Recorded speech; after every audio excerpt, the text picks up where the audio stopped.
كريستيانو رونالدو في النصر السعودي. الحدث ده يعني قلب العالم كله، بس انا من وجهة نظري او ليا وجهة نظر مختلفة تماما عن ناس كتير. يعني انا كنادي النصر السعودي رحت جبت كريستيانو رونالدو بأيا كان الرقم اللي جه بيه كريستيانو رونالدو.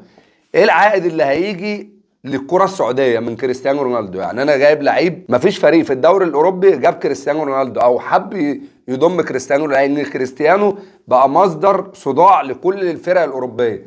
كريستيانو من النوعيات اللي لعيب عنده طاقه كده، مش عايز يقعد بره، ما بيحبش يقعد على الدكه، ما بيحبش ينزل في الدقيقه 75، هو حاسس ان هو قادر يدي ال 90 دقيقه.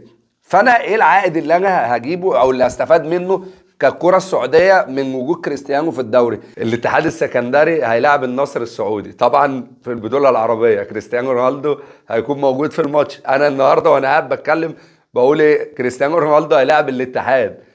من وجهة نظر الاتحاد هيكسب. تكون الحلقة عجبتكم، ما تنسوش تصلوا على سيدنا محمد وتشتركوا في القناة وتفعلوا الجرس عشان يوصلكم كل جديد.